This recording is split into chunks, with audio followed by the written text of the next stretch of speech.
Quem levou o maior golpe, saiu mais prejudicado com essa operação do Rio de Janeiro, não foi o narcotráfico, nem o crime organizado, nem o narcoterrorismo.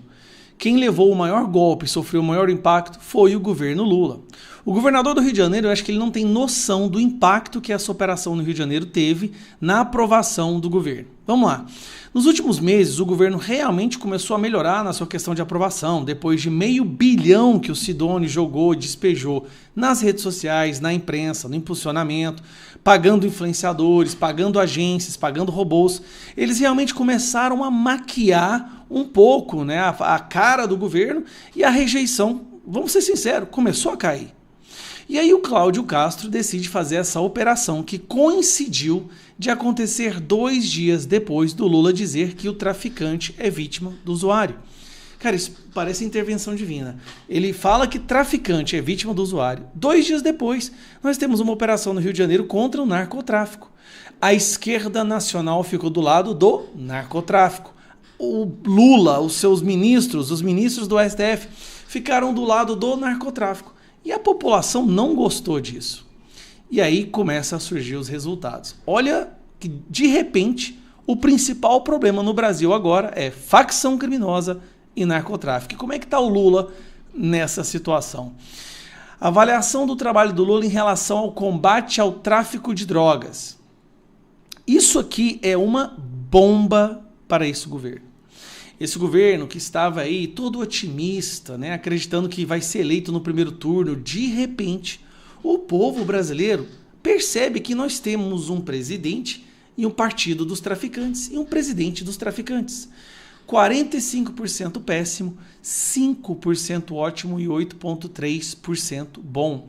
Isso aqui, gente, entre o bom e o ótimo, isso aqui é terrível, esse resultado. É um resultado esdrúxulo, vergonhoso.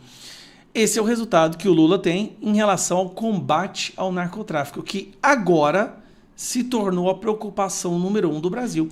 Saiu uma pesquisa recente mostrando que 50 milhões de brasileiros vivem sob o comando de facções criminosas. De repente, nós temos aí um presidente que defende essas facções.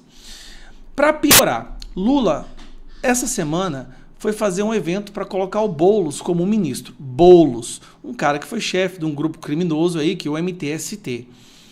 O Boulos, durante o evento dele, ele pede 1 minuto de silêncio pelas vítimas da Operação do Rio de Janeiro. Ou seja, o Boulos, no Palácio do Planalto, em um evento em que ele está tomando posse como ministro, ele pede 1 minuto de silêncio pelos traficantes. Resultado: 60% acham que gesto de Boulos foi inapropriado. O novo ministro pediu 1 minuto de silêncio pelas vítimas da mega operação no Rio. Presta atenção. O seu primeiro ato como ministro do Lula foi pedir 1 minuto de silêncio para traficantes. Deixa isso assentar um pouco. O primeiro ato do ministro da institucional, da Casa Civil, o que ele é ministro mesmo? Ele é ministro dos movimentos sociais. O primeiro ato dele foi pedir 1 minuto de silêncio pela morte de traficantes. Eu não vou falar o resto dos adjetivos, senão o YouTube derruba meu canal. Então nós temos, Lula fala que traficante é vítima de usuário. Depois tem a mega operação. A mega operação parece que teve maior impacto justamente nesse governo, porque o Brasil de repente acordou. E aí começou a viralizar os vídeos dos prisioneiros fazendo L, celebrando a vitória do Lula, dos traficantes dando tiro para cima para celebrar a vitória do Lula. Aí vem o áudio do Marcola falando que prefere Lula, vem o áudio de outro líder lá do PCC falando que com o PT eles têm diálogos cabulosos. Aí vem a foto do Boulos ao lado da rainha do tráfico, da dama do tráfico. E de repente a internet resgata todas essas evidências da intrínseca ligação entre PT, esquerda e o narcotráfico. E o povo acorda. O povo, peraí, esse governo é o governo do tráfico, ele é o governo dos traficantes, e não só ele, a Suprema Corte também. E aí o Lula recebeu uma orientação. Antes, eu quero te mostrar isso aqui, ó.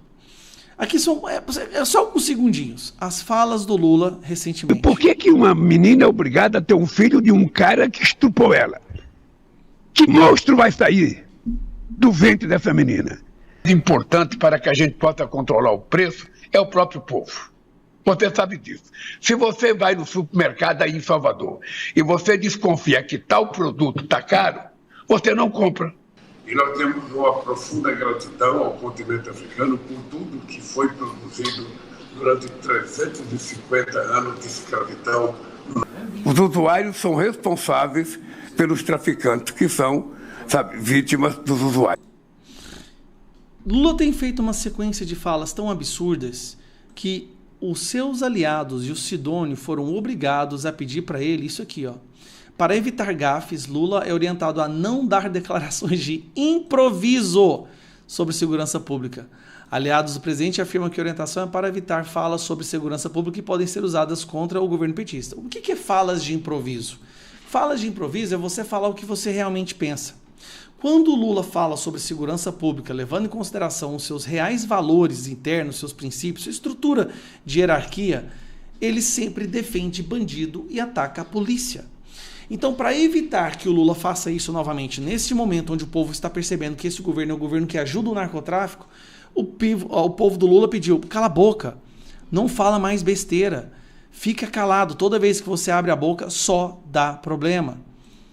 Mas agora é tarde demais. Aquela onda de otimismo do governo acabou, a população está começando a entender o que é esse governo, o que ele realmente representa, de que lado ele realmente está. E aí nós temos a pesquisa mostrando que as pessoas que moram na favela estão gritando por socorro. Quando você tem 90% das pessoas na favela batendo palma e celebrando, aprovando a operação do Rio de Janeiro, essas pessoas estão, na verdade, pedindo socorro. Por favor, nós não aguentamos mais viver desse jeito. Nos ajudem. Só que foi Lula, é a turma dele, que fala que a polícia não pode entrar lá. Só que essas pessoas, muitas delas são obrigadas a votar no Lula. Esse é o problema. Essas áreas dominadas pelo narcotráfico, essas pessoas vivem sob um comando, elas são reféns. Elas são obrigadas a votar na esquerda. E se alguém ali compartilha coisa do Bolsonaro ou distribui panfleto do Bolsonaro da direita, elas são perseguidas, são chicoteadas e até mesmo assassinadas. Esse é o governo que defende o narcotráfico e ataca o cidadão que quer trabalhar. Resumindo, para a gente chegar numa conclusão nesse vídeo que já está longo, todo o otimismo que o governo achou que ia ser uma reação a longo prazo caiu por terra. O Brasil acordou. Esse é o governo do tráfico, é o governo do crime, é o governo das facções criminosas, é o governo que pede para os Estados Unidos não reconhecer PCC e Comando Vermelho como terroristas. É o governo que agora, nessa próxima semana ou na semana seguinte, quando nós tentarmos votar o PL, que muda a categoria de facção criminosa para terrorismo, este governo vai defender. Ele vai defender o PCC, ele vai defender o Comando Vermelho. Sabe por quê? Porque se eles forem reconhecidos como grupos terroristas, as penas, a possibilidade de operação policial se torna muito mais ampla. E aí é onde eles odeiam o que eu falo, mas eu vou te dizer. Quem financia boa parte das grandes figuras do esquerdismo no Brasil é facção criminosa. Quando um vagabundo vai lá e compra uma droga, uma parte desse dinheiro vai para comprar fuzil, uma parte vai para o chefe da facção, uma parte vai para a campanha de esquerdistas.